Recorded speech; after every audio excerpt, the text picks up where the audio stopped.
নমস্কার, শুভ সন্ধ্যা। শাশ্বতী সিনাটক্সে আপনাদের সবাইকে স্বাগত। আপনারা শুনছেন হুমায়ুন আহমেদের দেয়াল। আজ দুটি অধ্যায় একসঙ্গে পড়ব, ছোট ছোট দুটি অধ্যায়, 8 এবং 9। 8 নম্বর অধ্যায় শুরু করি। এই অধ্যায়ের নাম একটি বিশেষ গুজব। একটি বিশেষ গুজবের কারণে ঢাকা বিশ্ববিদ্যালয়ের শিক্ষকদের মধ্যে আনন্দময় চাপা উত্তেজনা। স্বাধীন বাংলাদেশে ঢাকা বিশ্ববিদ্যালয়ের প্রথম সমাবর্তন উৎসব হতে যাচ্ছে। উৎসবের প্রধান অতিথি বঙ্গবন্ধু শেখ মুজিবুর রহমান। শোনা যাচ্ছে সমাবর্তন অনুষ্ঠানে ঢাকা বিশ্ববিদ্যালয়কে জাতীয় বিশ্ববিদ্যালয় ঘোষণা করা হবে। এই বিশ্ববিদ্যালয়ের শিক্ষকেরা আলাদা মর্যাদা পাবেন, তাদের বেতন বৃদ্ধি ঘটবে, সবার বাসস্থানের ব্যবস্থা করা হবে। যারা বাসা পাবেন না তাদের এমনভাবে বাড়ি ভাড়া দেওয়া হবে যেন বিশ্ববিদ্যালয়ের আশেপাশেই বাড়ি ভাড়া করে থাকতে পারেন। ঢাকা বিশ্ববিদ্যালয়ের শিক্ষকেরা হবেন অতিরিক্ত মর্যাদার শিক্ষক। এখানেই শেষ না, আরও আছে। ঢাকা বিশ্ববিদ্যালয় থেকেই প্রস্তাব করা হবে যেন বঙ্গবন্ধু বাংলাদেশের আজীবন প্রেসিডেন্ট হন। বঙ্গবন্ধু এই প্রস্তাব বিনয়ের সঙ্গে মেনে নেবেন। ঢাকা বিশ্ববিদ্যালয়ের শিক্ষকেরা এত কিছু পাচ্ছেন, তার বিনিময়ে কিছু তাদের দিতে হবে। এটাই ভদ্রতা এবং শিষ্টতা। শিক্ষকেরা সবাই এদিন বঙ্গবন্ধুর বাকশালে যোগদান করবেন। সব শিক্ষকের বাকশালে যোগদানের অঙ্গীকারনামা একটি রূপার নৌকার খোলের ভেতর ভরে সমাবর্তন অনুষ্ঠানেই বঙ্গবন্ধুর হাতে তুলে দেওয়া হবে। শিক্ষকদের বাকশালে যোগদানের অঙ্গীকারনামায় দস্তখত সংগ্রহ এর মধ্যেই সম্পন্ন হয়েছে। তাদের মধ্যে আগ্রহের কোনো কমতি দেখা গেল না। ক্ষমতার সুনজরে থাকা ভাগ্যের ব্যাপার। হাতে গোনা কিছু শিক্ষক অবশ্যই বাকশালে যোগদানে রাজি হলেন না। তারা ভীত এবং চিন্তিত মুখে সময় কাটাতে লাগলেন। এদের একজন আমি, রসায়ন বিভাগের সামান্য লেকচারার। আমি কেন উল্টা গীত গাইলাম তা নিজেও জানি না। বহুদলীয় গণতন্ত্র, একদলীয় গণতন্ত্র বিষয়গুলি নিয়ে কখনো চিন্তা করিনি। আমার প্রধান এবং একমাত্র চিন্তা লেখালেখি। 3টি উপন্যাস বের হয়ে গেছে। 4র্থ উপন্যাস অচিনপুর রাত জেগে লিখছি। আমাকে ডেকে পাঠালেন অধ্যাপক আলী নওয়াব। ছাত্রাবস্থায় তাকে জমের মতো ভয় পেতাম। শিক্ষক হয়ে সেই ভয় কাটেনি, বরং বেড়েছে। ছাত্রাবস্থায় অনেকের ভিড়ে লুকিয়ে থাকা যেত, এখন তা সম্ভব না। তার সঙ্গেই ফিজিক্যাল কেমিস্ট্রি প্র্যাকটিক্যাল ক্লাস নেই। আমাকে সারাক্ষণ তার নজরদারিতে থাকতে হয়। দুপুরের দিকে নওয়াব স্যারের আলসারের ব্যথা ওঠে। তার মেজাজ তুঙ্গে অবস্থান করে। আমি তুঙ্গস্পর্শী মেজাজের সামনে দাঁড়ালাম। স্যার বললেন, বসো। আমার সামনে এসে দাঁড়িয়ে থাকবে না, চেয়ার টেনে বসবে। তুমি এখন আমার ছাত্র না, কলিগ। আমি বসলাম। স্যার বললেন, দুঃখজনক হলেও একটা সত্যি কথা শোনো। বিশ্ববিদ্যালয়ের শিক্ষকেরা হলেন অমেরুদণ্ডী প্রাণী। অমেরুদণ্ডী প্রাণীদের স্রোতের সঙ্গে থাকতে হয়। কি বলছি বুঝতে পারছো? আমি বললাম, পারছি। যাও, জাফরের সঙ্গে দেখা করো। সে যা বলবে সেইভাবে কাজ করো। আমি বললাম, স্যার, অবশ্যই। অধ্যাপক জাফর মাহমুদ আমার সরাসরি শিক্ষক। তিনি ক্যামব্রিজ বিশ্ববিদ্যালয় থেকে পিএইচডি করেছেন। ডিগ্রির সঙ্গে ব্রাইটনদের কিছু স্বভাবও নিয়ে এসেছেন। সারাক্ষণ সঙ্গে ছাতা রাখেন। রিকশায় যখন ওঠেন, রিকশার হুড ফেলে ছাতা মেলে বসে থাকেন। এই মেধাবী অধ্যাপক মানুষ হিসেবে অসাধারণ। তিনি বিড়াল প্রেমিক। তার ঘর ভর্তি বিড়াল। এর মধ্যে একটি বিড়াল অন্ধ। বিড়ালটি তার অসম্ভব প্রিয়। নিজের শোবার বিছানা তিনি এই অন্ধ বিড়ালের জন্যে ছেড়ে দিয়েছিলেন। জাফর স্যার সম্পর্কে একটি গল্প আগে বলে নিই। এতে মানুষটি সম্পর্কে সবাই কিছু ধারণা পাবেন। তার গাড়ি নেই, সব সময় রিকশায় চলাচল করেন। একদিন তিনি রিকশা থেকে নেমে ভাড়া দিতে গিয়ে দেখেন রিকশাওয়ালার সিটে রক্তের দাগ। স্যার বললেন, এখানে রক্ত কেন? রিকশাওয়ালা জানালো, কিছুদিন আগে তার পাইলসের অপারেশন হয়েছে। ডাক্তার 15 দিন রিকশা চালাতে নিষেধ করেছেন, কিন্তু তার সংসার অচল বলে বাধ্য হয়ে রিকশা নিয়ে বের হয়েছে। স্যার সেদিনই বেতন তুলেছেন। বেতনের পুরো টাকাটা রিকশাওয়ালার হাতে দিয়ে বললেন, এই টাকায় সংসার চালাবে, পুরোপুরি সুস্থ না হয়ে রিকশা চালাবে না, এটা আমার অর্ডার। যাই হোক, আমি জাফর স্যারের সঙ্গে দেখা করলাম। স্যার বললেন, তুমি এখনো পিএইচডি করো নাই, বিশ্ববিদ্যালয়ে মাস্টারি করতে হলে এই ডিগ্রি লাগবেই। তুমি যে কাণ্ড করেছো, এতে সরকারের কাছে বৈরী হয়ে যেতে পারো, তখন স্কলারশিপেরও সমস্যা হবে। আমার আদেশ, তুমি বাকশালের কাগজপত্রে সই করবে। আমি বললাম, আপনার আদেশের বাইরে যাওয়ার প্রশ্নই ওঠে না। বাকশালে যোগদানের কাগজে দস্তখত করার জন্যে রসায়ন বিভাগের অফিসে গেলাম। আমাকে জানানো হলো কাগজপত্র রেজিস্ট্রার অফিসে চলে গেছে। রেজিস্ট্রার অফিসে গিয়ে জানলাম সব কাগজপত্র ভাইস চ্যান্সেলরের বাসায় চলে গেছে। আগামীকাল ভোর 7টা পর্যন্ত সময় আছে ভাইস চ্যান্সেলরের বাসায় গিয়ে বাকশালে ভর্তি হওয়ার। আমি মনে মনে আনন্দিতই হলাম। স্যারকে বলতে পারবো চেষ্টা করেছিলাম। আমরা তখন থাকি বাবর রোডের একটি পরিত্যক্ত দোতলা বাড়ির একতলায়। সরকার শহীদ পরিবার হিসেবে আমার মাকে সেখানে বাস করার অনুমতি দিয়েছিলেন। এই নিয়েও লঙ্কাকাণ্ড। এক রাতে রক্ষী বাহিনী এসে বাড়ি ঘেরাও করল। তাদের দাবি এই বাড়ি তাদের বরাদ্দ দেওয়া হয়েছে, রক্ষী বাহিনীর কর্মকর্তা এখানে থাকবেন। মা শহীদ পরিবার হিসেবে বাড়ি বরাদ্দ পাওয়ার চিঠি দেখালেন। সেই চিঠি তারা মায়ের মুখের ওপর ছুঁড়ে ফেলল। এরপর শুরু হলো তাণ্ডব। লেপ তোষক, বইপত্র, রান্নার হাঁড়িকুড়ি তারা রাস্তায় ছুঁড়ে ফেলতে শুরু করলো। রক্ষী বাহিনীর একজন এসে মায়ের মাথার ওপর রাইফেল তাক করে বলল, এই মুহূর্তে বাড়ি ছেড়ে বের হন, নয়তো গুলি করব। মা বললেন, গুলি করতে চাইলে গুলি করুন, আমি বাড়ি ছাড়ব না। এত রাতে আমি ছেলে মেয়ে নিয়ে কোথায় যাব? আমার ছোট ভাই জাফর ইকবাল তখন মায়ের হাত ধরে তাকে রাস্তায় নিয়ে এলো। কি আশ্চর্য দৃশ্য!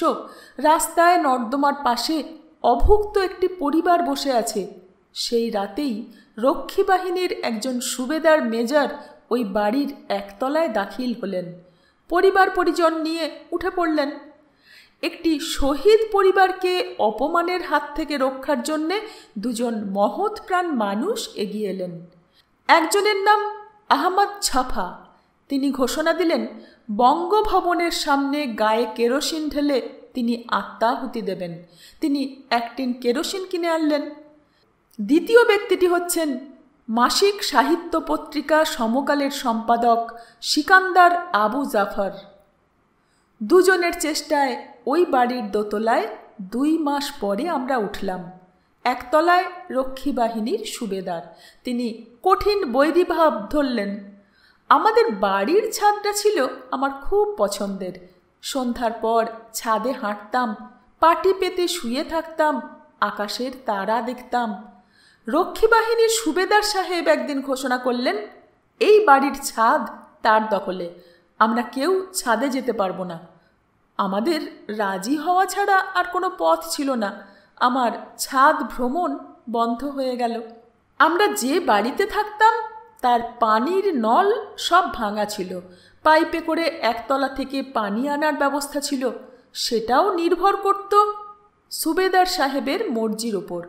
কোনো দিন তিনি পানির সাপ্লাই বন্ধ করে দিতেন। আমাদের পানি ছাড়াই চলতে হতো, স্নান বন্ধ। আমাদের বাড়ি থেকে সামান্য দূরে পরিত্যক্ত বিশাল এক 3 তলা বাড়িতে দলবল নিয়ে থাকতেন বঙ্গবীর কাদের সিদ্দিকী। রক্ষী বাহিনী আমাদের রাস্তায় বের করে দেওয়ার পর সাহায্যের আশায় আমি তার কাছেও গিয়েছিলাম। তিনি অতি তুচ্ছ বিষয়ে তাকে বিরক্ত করায় অত্যন্ত ক্ষুব্ধ হয়েছিলেন। মহা বিপদে মানুষ খড়কুটো ধরে, আমি বঙ্গবীরকে ধরতে গিয়ে দেখি তিনি খড়কুটোর মতোই। সেই সময় ঢাকা শহরে গুজবের অন্ত ছিল না। একটা প্রধান গুজব হলো সরকারের নির্মূল বাহিনী কাজ করছে, সন্দেহভাজন যুবক ছেলেদের ধরে ধরে নিয়ে যায়, তারপর আর তাদের খোঁজ পাওয়া যায় না। এই গুজবের কিছু সত্যতা থাকতেও পারে। সেই সময় নিজেকে নিয়ে আমি খুব ভীত ছিলাম। রাতে ঘুমাতে যাওয়ার সময় আমার মনে হতো এই বুঝি দরজায় কড়া নড়বে, আমাকে ধরে নিয়ে যাবে। শেখ কামালের নামে ভয়ঙ্কর সব গুজব কিংবা রটনা প্রচলিত ছিল। এর একটি ব্যাংক ডাকাতি বিষয়ক। আমি এই গুজব তখনও বিশ্বাস করিনি, এখনও করি না। সর্বময় ক্ষমতার অধিকারী প্রধানমন্ত্রীর ছেলেকে বাড়তি অর্থের জন্যই ডাকাতি করার প্রয়োজন পড়ে না। দুঃখের সঙ্গে বলছি, সেই সময় নিজ দেশে আমাকে মনে হতো পরবাসী। দেশটাকে বুঝতেও পারছিলাম না। মনে হচ্ছিল দেশের এন্ট্রপি শুধুই বাড়ছে। থার্মোডিনামিক্সের দ্বিতীয় সূত্র, এন্ট্রপি হল বিশৃঙ্খলার মাপ। যুদ্ধবিধ্বস্ত একটি দেশকে ঠিকঠাক করে তুলতে সবাই সাহায্য করবে, এটাই আশা করা হয়, এটাই স্বাভাবিক। বাংলাদেশে তখন অস্বাভাবিকের রাজত্ব। সব দল বর্ষার কই মাছের মতো উজিয়ে গেছে। মাঠে নেমেছে সর্বহারা দল। যেহেতু তারা সর্বহারা, তাদের আর কিছু হারাবার নেই। তারা নেমেছে শ্রেণী শত্রু খতমে। তাদের প্রধান শত্রু আওয়ামী লীগ। পত্রিকার পাতা উল্টালেই সর্বহারার হাতে নিহত আওয়ামী লীগ নেতাদের ছবি পাওয়া যায়। সর্বহারা দলের প্রধান সিরাজ শিকদার, তিনি ধরাছোঁয়ার বাইরে। সর্বহারাদের সঙ্গে পাল্লা দিয়ে নেমেছে জাতীয় সমাজতান্ত্রিক দল। তারা বাংলাদেশকে বদলে দেবে, বাংলাদেশ হবে সমাজতান্ত্রিক দেশ। বিশেষ ধরনের এই সমাজতন্ত্র কায়েম শ্রেণী শত্রু খতম দিয়ে শুরু করতে হয়। চলছে হত্যাকাণ্ড। গোকুলে বাড়ছে রক্ষী বাহিনী। সাভারে তাদের বিশাল ক্যাম্প। ট্রেনিংয়ে আছেন ভারতীয় মেজর রেডিড। রক্ষী বাহিনীর পোশাকও ভারতীয় সেনাবাহিনীর মতো জলপাই রঙের। এই বাহিনীর অফিসাররা ট্রেনিং পেতেন ভারতের দেরাদুন ব্যাটেল স্কুল থেকে। রক্ষী বাহিনীর ফরমেশন সাইন ছিল বঙ্গবন্ধুর সেই বিখ্যাত তর্জনী। এ থেকে মনে করা স্বাভাবিক বঙ্গবন্ধুর প্রতি সম্পূর্ণ আনুগত্যই ছিল এই বাহিনীর মূল মন্ত্র। এটা স্বাভাবিকও ছিল, কারণ রক্ষী বাহিনীর সব সদস্যই ছিল প্রাক্তন মুজিব এবং কাদের বাহিনীর সদস্য। আমি কচ্ছপ স্বভাবের মানুষ। ঝামেলার আঁচ পেলে খোলসের ভেতর ঢুকে বসে থাকতে পছন্দ করি। খোলসের ভেতর আবদ্ধ থেকে দেশের সে সময়কার রাজনৈতিক বিশ্লেষণ আমার পক্ষে করা কঠিন। তারপরেও মনে হয় রক্ষী বাহিনী ছিল সামরিক বাহিনীর প্রতিপক্ষ। এই বাহিনী এমনভাবে সাজানো ছিল যে অতি দ্রুত তাদের সামরিক বাহিনীর বিপক্ষে দাঁড় করানো যায়। যখন সত্যিকার প্রয়োজন দেখা দিল, তখন রক্ষী বাহিনীর টিকিট দেখাও পাওয়া গেল না। অল্প কিছু সেনা সদস্যের বিদ্রোহ দমন তাদের কাছে কোনো ব্যাপারই ছিল না, বরং তারা উল্টোটাই করল। সাভারে রক্ষী বাহিনীর সঙ্গে তখন ছিলেন বঙ্গবন্ধুর রাজনৈতিক সচিব তোফায়েল আহমেদ। রক্ষী বাহিনীর তোফায়েল আহমেদকে নিয়ে কি করতে হবে জানতে চেয়ে বারবার বিদ্রোহীদের কাছে খবর পাঠাতে লাগলো। ভাবনা এরকম যে আমরা ইঙ্গিতের অপেক্ষায়, ইঙ্গিত পেলেই বিদ্রোহী সরকার যা করতে বলবে করব, বান্দা হাজির। রাজনীতির কচকচানি থাকুক, নিজের কথা বলি। আমি তখন চরম অর্থনৈতিক সমস্যার ভেতর দিয়ে যাচ্ছি। আমার বেতন এবং বাবার পেনশনের সামান্য 200 টাকা গোটা পরিবারের সম্বল। মাসের শেষের দিকে মা বের হন ধার করতে। মার পরিচিতজনরা তাকে দেখলেই আতঙ্কিত বোধ করেন। গোদের ওপর ক্যান্সারের মতো অপ্রয়োজনীয় মেহমান আমাদের বসার ঘর আলো করে বসে থাকেন। এদের একজন কায়ুম ভাই। তিনি অসাধারণ মেধাবী ছাত্র ছিলেন। রাজশাহী বোর্ডে এসএসসি পরীক্ষায় 3rd হয়েছিলেন।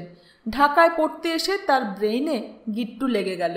পড়াশোনা বাদ দিয়ে তিনি ইসলামী লেবাস গায়ে তুলে নিলেন, দাড়ি রাখলেন, চোখে সুরমা দেওয়া শুরু করলেন। ধর্মের প্রতি প্রবল আসক্তি যে কোনো বয়সেই আসতে পারে, এটা দূষণীয় না।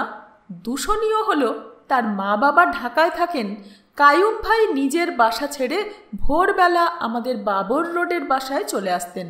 নাস্তা খেতেন, দুপুরের খাবার খেতেন, রাতের ডিনার শেষ করে নিজের বাসায় যেতেন। পরদিন ভোরে আবার উপস্থিত। খেতে বসে প্রায় সময়ই বলতেন, খাবারের মান আরেকটু উন্নত হওয়া প্রয়োজন। চালের অস্বাভাবিক মূল্য বৃদ্ধির কারণে বাসায় রাতে রুটি খাওয়া হতো। শুকনো রুটি কাইয়ুম ভাইয়ের গলা দিয়ে নামে না বিধায় তার জন্যে ভাত রাঁধা হতো। দ্বিতীয় যে মেহমান ড্রয়িং রুমে মাঝে মাঝে এসে বসে থাকত, তার সঙ্গে আমি ঢাকা কলেজে পড়েছি। সুদর্শন রূপবান যুবক, সব সময় ইংরেজিতে কথা বলতো বলে কলেজে তার নাম ছিল ইংলিশম্যান। ঢাকা কলেজে পড়ার সময় তার পুরোপুরি মাথা খারাপ হয়ে যায়, তার সঙ্গে সম্পর্ক ছিন্ন হয়। ঢাকা বিশ্ববিদ্যালয়ে মাস্টারি শুরু করেছি। আমার দায়িত্ব ফার্স্ট ইয়ারের ছাত্রদের স্লাইড রুমের ব্যবহার শেখানো। হঠাৎ দেখি ক্লাসে মাথা নিচু করে ইংলিশম্যান বসে আছে। আমি অবাক হয়ে বললাম, তুমি ইংলিশম্যান না? সে উঠে দাঁড়ালো, মাথা নিচু করে বলল, ইয়েস স্যার। আমি বললাম, তুমি আমাকে স্যার বলছো কেন? তুমি আমার বন্ধু। সে বলল, now you are my respected teacher. তার কাছে শুনলাম অনেক দিন মস্তিষ্ক বিকৃতি রোগে ভুগে এখন সে সুস্থ হয়েছে, আবার পড়াশোনা শুরু করেছে। আমি তাকে বাবর রোডের বাসায় নিয়ে গেলাম। তার জন্যে আমি অত্যন্ত ব্যথিত বোধ করছিলাম। তাকে বললাম, পড়াশোনায় সব রকম সাহায্য আমি করব। আমাকে স্যার ডেকে সে যেন লজ্জা না দেয়। আগে যেভাবে হুমায়ুন ডাকত, এখনও তাই ডাকবে। 3 থেকে 4 মাস ক্লাস করার পর আবার সে পাগল হয়ে গেল। একদিন হতভম্ব হয়ে দেখি সম্পূর্ণ নগ্ন অবস্থায় সে ইউনিভার্সিটিতে এসেছে। রসায়ন বিভাগের প্রতিটি রুমেই সে ঢুকে ব্যাকুল হয়ে বলছে, হুমায়ুন কোথায়? Humayun, my friend and my respected teacher Humayun. সে শুধু রসায়ন বিভাগে না, বাবর রোডে আমার বাসাতেও হানা দিতে শুরু করলো। সপ্তাহে 2 থেকে 3 দিন সে আসবেই। একটি যুবক ছেলে সম্পূর্ণ নগ্ন হয়ে বসার ঘরে সারা দিন বসে আছে। ভয়ঙ্কর দৃশ্য। শুধু একজন বিষয়টাকে স্বাভাবিকভাবে নিতেন, তিনি কাইয়ুম ভাই। জাব্বা জব্বা পরা মাওলানা, পাশে নগ্ন ইংলিশম্যান। কাইয়ুম ভাইয়ের ভাবভঙ্গি থেকে মনে হতো বিষয়টা স্বাভাবিক। 14ই আগস্ট বৃহস্পতিবার। ইউনিভার্সিটিতে কোনো ক্লাস ছিল না। হেঁটে হেঁটে বাবর রোডের বাসায় এসেছি। অর্থ সাশ্রয়ের চেষ্টা। আমি রোগা ভোগা হওয়ার কারণে বাসে ঠেলাঠেলি করে কখনো উঠতে পারি না। রিক্সা নেওয়ার প্রশ্নই আসে না। বাসায় ঢুকে দেখি কাইয়ুম ভাই এবং ইংলিশম্যান পাশাপাশি বসা। ইংলিশম্যান যথারীতি নগ্ন। কাইয়ুম ভাই বললেন, হুমায়ুন, তোমরা তরকারিতে বেশি ঝাল দাও। আমি এত ঝাল খেতে পারি না। তোমার মাকে আমার জন্যে কম ঝালের তরকারি রাঁধতে বলবে। আমি দীর্ঘ নিঃশ্বাস ফেললাম। একবার ভাবলাম বলি, অনেক যন্ত্রণা করেছেন, এখন আমাদের মুক্তি দিন। বলতে পারলাম না। যৌবনের শুরুতে আমি অনেক ভদ্র, অনেক বিনয়ী ছিলাম। ইংলিশম্যান আমাকে দেখেই উঠে দাঁড়িয়ে পড়েছিল। মনে হয় শিক্ষকের প্রতি সম্মান দেখিয়ে দাঁড়ানো। কাইয়ুম ভাইয়ের কথা শেষ হওয়া মাত্র সে গলা নামিয়ে বলল, হুমায়ুন, আমাকে একটা প্যান্ট দাও। কিছুক্ষণ আগে তোমার ছোট বোন শিখু উঁকি দিয়েছিল। তাকে দেখার পর থেকে লজ্জা লাগছে। একটা প্যান্ট দাও, প্যান্ট পরে চলে যাব। আমার তখন 2টা মাত্র প্যান্ট। একটা দিয়ে দেওয়া মানে সর্বনাশ। তারপরেও প্যান্ট এনে তাকে পরালাম। সে ইংরাজিতে বলল, তুমি আমার একমাত্র বন্ধু, আমার আর কেউ নেই। এই জন্যে তোমাকে একটা খবর দিতে এসেছি। গোপন খবর, কেউ জানে না, শুধু আমি জানি। পুরোপুরি পাগল হলে গোপন খবর পাওয়া যায়। খবরটা হচ্ছে আগামীকাল থেকে রক্তের নদী, river full of fresh blood, blood, blood and blood. কার রক্ত দিয়ে শুরু হবে তা জানতে চাও? জানতে চাইলে তোমাকে বলবো, আর কাউকে বলবো না, মাছি কেউ বলা যাবে না। আমি বললাম, জানতে চাই না। পাগল প্রলাপ বলবে, তাই স্বাভাবিক, পাগলের কথার কোনো গুরুত্ব দেওয়ার প্রশ্ন ওঠে না। ইংলিশম্যান গলা নিচু করে বলল, হুমায়ুন, সাবধানে থাকবে। আচ্ছা, থাকব। দরজা জানালা বন্ধ করে খাটের নিচে শুয়ে থাকবে। আমি বললাম, আচ্ছা, থাকব। ইংলিশম্যান প্যান্ট পরে ঘর থেকে বের হলো। আমাদের বাসা পার হওয়ার পরপর প্যান্ট খুলে ছুঁড়ে ফেলে নগ্ন হয়ে আবার হাঁটতে শুরু করলো। তার পিছু নিল কয়েকটা কুকুর। তারা ঘেউ ঘেউ করছে, ইংলিশম্যানকে কামড়ানোর ভঙ্গি করছে। ইংলিশম্যান ফিরেও তাকাচ্ছে না। পাগলরা কুকুর ভয় পায় না তা জানতাম না, প্রথম জানলাম। অষ্টম অধ্যায় এইটুকুই। নবম অধ্যায় আরও ছোট, একটুখানি। নবম অধ্যায়ের নাম 15ই আগস্ট, শুক্রবার। শুরু করি। 15ই আগস্ট, শুক্রবার, মেজর ফারুকের জন্মবার। তার জন্মের পরপরই ফজরের আজান হয়েছিল, কাজেই এই দিনটি তার জন্যে শুভ। তার চেয়ে বড় কথা, আন্ধা হাফেজ সিগন্যাল পাঠিয়েছেন। তিনি জানিয়েছেন, মাহেন্দ্র খন এসেছে। এখন ফারুক ইচ্ছা করলে তার কার্য সমাধা করতে পারেন। আন্ধা হাফেজ তার মঙ্গলের জন্যে একটি তাবিজও পাঠিয়েছেন। তাবিজ ফারুকের কাছে পৌঁছানো যায়নি। আল্লাহ পাকের একটি বিশেষ নামও তিনি ফারুককে জানিয়েছেন। সারাক্ষণ এই নাম জপলে ফারুক থাকবে বিপদমুক্ত। নামটা হলো ইয়া মুয়াক্খারু। এর অর্থ হে পরিবর্তনকারী। ফারুকের স্ত্রী ফরিদা কোরআন শরীফ নিয়ে জায়নামাজে বসেছেন। শুভ সংবাদ না পাওয়া পর্যন্ত তিনি কোরআন পাঠ করেই যাবেন। ফজরের আজান হচ্ছে, মেজর ফারুকের ট্যাঙ্ক বহর বের হয়েছে। এইটুকুই নবম অধ্যায়। যুদ্ধ বোধহয় শুরু হতে চলল। সঙ্গে থাকবেন। ধন্যবাদ।